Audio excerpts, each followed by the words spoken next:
Hello everyone, very good evening to all of you. कैसे हो मेरे दोस्तों? हम आशा करते हैं कि शानदार तरीके से आप लोग अपनी लाइफ को एंजॉय कर रहे होंगे और आप अपनी सेहत, फैमिली और पढ़ाई का ध्यान काफी अच्छे से रख रहे होंगे। सो स्टूडेंट्स, अगर मेरी वॉइस आप सभी तक क्लियर पहुंच रही है, हम उम्मीद करते हैं कि आप सभी तक क्लियर पहुंच रही होगी। तो आप एक बार कमेंट्स करके जरूर बताना कि वॉइस क्लियर है कि नहीं, बिल्कुल वीडियो विजिबल है कि नहीं। चलिए हम स्टार्ट करते हैं आज के इस क्लास में। सेट नंबर 3 यूपी बोर्ड के लिए सेट नंबर 3 2024 का अनसॉल्व चल रहा मेरे भाई। सेट 1 सेट 2 कंप्लीट करा दिया है, पीछे जाकर प्लेलिस्ट में देख सकते हैं। इसके पहले 2023 का सातों सेट कंप्लीट करा दिया है, वो भी आप जाकर देख सकते हैं। चलिए 2024 का सेट नंबर 3 स्टार्ट करते हैं। इस कोड है डीजे। क्या कोड है? डीजे। 2024 का डीजे कोड का नाम है। इंपॉर्टेंट क्वेश्चन होंगे, जो 10 क्वेश्चन आपके ऑब्जेक्टिव आएगा ना रचनाओं से रिलेटेड, वो हम कराने वाले। चलिए स्टार्ट करते हैं, वन बाय वन करके एक एक आपके स्क्रीन पर आएगा। जो भी ऑप्शन आपको करेक्ट लगता है आप बिल्कुल बताते रहिए, फिर मैं बताऊंगा राइट ऑप्शन कौन सा हो जाएगा।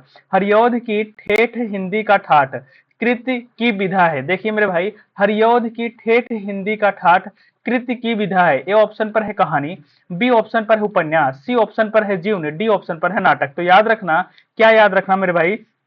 हरिऔध की ठेठ हिंदी का ठाठ कृति की विधा है। कहानी है, उपन्यास है, जीवनी है या नाटक है? अगर आपसे पूछा पूछा जाए ठेठ हिंदी का ठाठ, क्या पूछा जाए? ठेठ हिंदी का ठाठ किसकी रचना है? तो बता देना हरिऔध की। किसकी है? हरिऔध की है। और ये किस विधा की रचना है? तो बिल्कुल सही बता रहे हो मेरे भाई, जो भी बी ऑप्शन के साथ है ना, उपन्यास। क्या है? उपन्यास आपका बिल्कुल राइट ऑप्शन हो जाएगा। आगे बढ़ते हैं next question, question number second पर।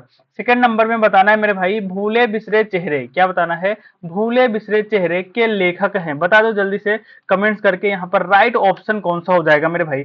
भूले बिसरे चेहरे कृति के लेखक हैं। ए ऑप्शन पर है वासुदेव शरण अग्रवाल, बी ऑप्शन पर है आचार्य रामचंद्र शुक्ल, सी ऑप्शन पर है मेरे भाई आपका कन्हैयालाल मिश्र प्रभाकर, एंड डी ऑप्शन पर है फणीश्वर नाथ रेणु। कौन है?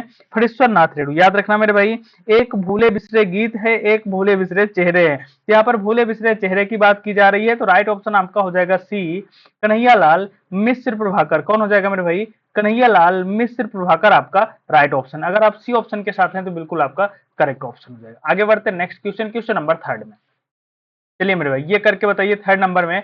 थर्ड नंबर पे है वासुदेव शरण अग्रवाल लेखक हैं। जो वासुदेव शरण अग्रवाल है ना, वह लेखक हैं। इनमें से किसके लेखक हैं? ए ऑप्शन पर है अकाल पुरुष गांधी का, बी ऑप्शन पर है भारत की एकता के। बिल्कुल आप सही जा रहे हो, बी ऑप्शन यहाँ पर करेक्ट हो जाएगा, भारत की एकता के हैं। सी ऑप्शन पर है विवर्त के, डी ऑप्शन पर है धरती के फूल के। तो यहाँ पर जो राइट ऑप्शन है बी हो जाएगा। जितने बच्चे बी ऑप्शन के साथ हैं बिल्कुल आपका करेक्ट ऑप्शन है। आगे बढ़ते हैं next question, question number fourth पर। चलिए मेरे भाई ये करके दिखाइए फोर्थ नंबर में।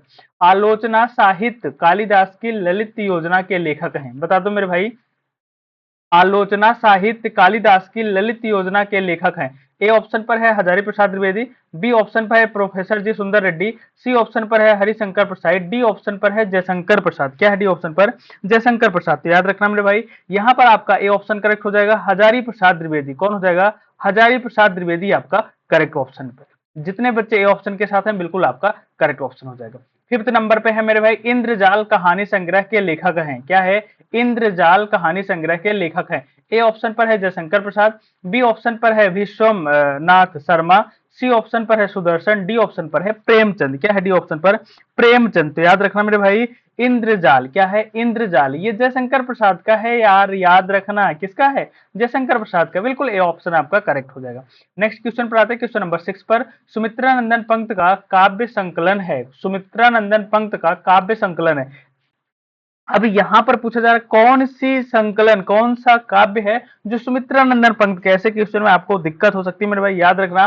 बिल्कुल सिंपल सा है, बीड़ा। क्या है? बीड़ा। ये जो बीड़ा है ना, ये सुमित्रा नंदन पंत का है। डी ऑप्शन यहाँ पर आपका करेक्ट हो जाएगा, है ना। आगे बढ़ते हैं नेक्स्ट क्वेश्चन, क्वेश्चन नंबर 7 पर। 7th नंबर पे स्टूडेंट्स प्रगतवाद युग के कवि हैं। प्रगतवाद युग के कवि हैं। ए ऑप्शन पर है महादेवी वर्मा, बी ऑप्शन पर है नागार्जुन, सी ऑप्शन पर है मैथिली शरण गुप्त, डी ऑप्शन पर है भारतेंदु हरिश्चंद्र। क्या है डी ऑप्शन पर? भारतेंदु हरिश्चंद्र। याद रखना मेरे भाई। अब ऐसे क्वेश्चन में प्रगतवादी युग के लेखक है, तुम याद तो कर लेते हो, रट लेते हो। जैसे यहाँ पर नागार्जुन, बहुत सारे बच्चे कह रहे हो नागार्जुन। मेरे भाई रट तो लोगे, लेकिन ऑप्शन चेंज हो जाएगा तो क्या करोगे, है ना। ऑप्शन चेंज हो जाएगा तो क्या करोगे? देखो, चाहे नागार्जुन रहे चाहे केदारनाथ रहे, कौन रहे? केदारनाथ रहे, चाहे आपका नागार्जुन रहे, चाहे आपका केदारनाथ रहे, ये सब आपका कौन है मेरे भाई, प्रगतवादी युग के। तो ये भी आपको याद रखना, केदारनाथ भी और भी राइटर है, वो भी मैं आपको बताऊंगा। बी ऑप्शन यहाँ पर आपका करेक्ट हो जाएगा।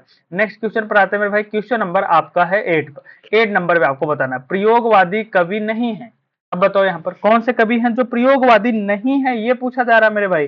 प्रभाकर माचवे, मुक्तबोध, शिवमंगल सिंह सुमन या अज्ञे। तो स्टूडेंट्स याद रखना, यहाँ पर जो आपका राइट ऑप्शन हो जाएगा शिवमंगल सिंह सुमन। कौन हो जाएंगे, शिवमंगल सिंह सुमन आपका करेक्ट ऑप्शन हो जाएगा सी, है ना। तो सी ऑप्शन यहाँ पर आपका करेक्ट है। नेक्स्ट क्वेश्चन आते हैं क्वेश्चन नंबर 9 पर, मैथिली शरण गुप्त की रचना है। अब बताओ मेरे भाई, ट्रिक से याद कराया ना, मैथिली शरण गुप्त की सारी रचनाएं ट्रिक से याद कराई, जाके देखिए प्लेलिस्ट में ट्रिक वाले जो है ट्रिक एंड टिप्स वाले प्लेलिस्ट में देखिए होगा मैथिली शरण गुप्त की रचना। ए ऑप्शन पर है भारत भारती, बी ऑप्शन पर है चित्राधार, सी ऑप्शन पर है अनामिका, डी ऑप्शन पर है स्वर्णधूल। याद रखना मैथिली शरण गुप्त की रचना कौन सी है मेरे भाई, यहाँ पर भारत भारती। क्या है, भरत भारती। राइट ऑप्शन आपका यहाँ पर ए ऑप्शन करेक्ट हो जाए। चित्राधार मेरे भाई जयशंकर प्रसाद की है। चित्राधार किसकी है, जयशंकर प्रसाद की है। अनामिका किसका है, सूर्यकांत त्रिपाठी निराला का। अनामिका किसका हो जाएगा, सूर्यकांत त्रिपाठी निराला का। और स्वर्णधूल किसका हो जाएगा, सुमित्रानंदन पंत का। किसका हो जाएगा मेरे भाई, सुमित्रानंदन पंत का। तो राइट ऑप्शन यहाँ पर आपका ए बिल्कुल करेक्ट हो जाएगा। लास्ट क्वेश्चन है आज के इस क्लास का मेरे भाई। चलिए डेली देखिए, डेली जो ये क्लास है आपका ना 7:15 से स्टार्ट होता है, ये आप याद रखना मेरे भाई। 7:15 शाम को 7:15 से स्टार्ट हो जाता है, तो आप बिल्कुल लाइव ज्वाइन किया करो यार, जो है तो ज्यादा अच्छा लगेगा। 10th नंबर पे है, महावृक्ष के नीचे काव्यकृति है। महावृक्ष के नीचे काव्यकृति है। ए ऑप्शन पर है धर्मवीर भारती की, बी ऑप्शन पर है गिरिजा कुमार माथुर की, सी ऑप्शन पर है सच्चिदानंद हीरानंद वात्स्यन की, डी ऑप्शन पर है नरेंद्र शर्मा की। किसकी है, नरेंद्र शर्मा की। याद रखना है यहाँ पर। और हमने बताया इसमें ट्रिक क्या लगाओगे, अब समझना मेरे भाई। हमने आपको बताया जैसे क्वेश्चन आपको नहीं आ रहा, इसमें किस तरह की ट्रिक लगाओगे, हमने बताया ना जिस ऑप्शन में अज्ञे रहे, अगर आपको क्वेश्चन का आंसर नहीं पता है, अगर अज्ञे है उसमें, तो आप बिल्कुल लगा के चले आए, 99% सही होगा। और यहाँ पर भी सही है मेरे भाई, सी ऑप्शन यहाँ पर आपका बिल्कुल करेक्ट हो जाएगा, है ना। तो ये सेट नंबर 3 आपका कंप्लीट हुआ। नेक्स्ट वीडियो में सेट नंबर 4 लेके आएंगे। लेकिन कमेंट्स करके बताओ यार क्लास कैसी थी, कैसी लगी। और ये आप धीरे धीरे इसी तरह से कंटिन्यू अगर इस चैनल पर जुड़े हैं, तो हिंदी में 90+ मार्क्स आपके 100% होंगे। Thank you.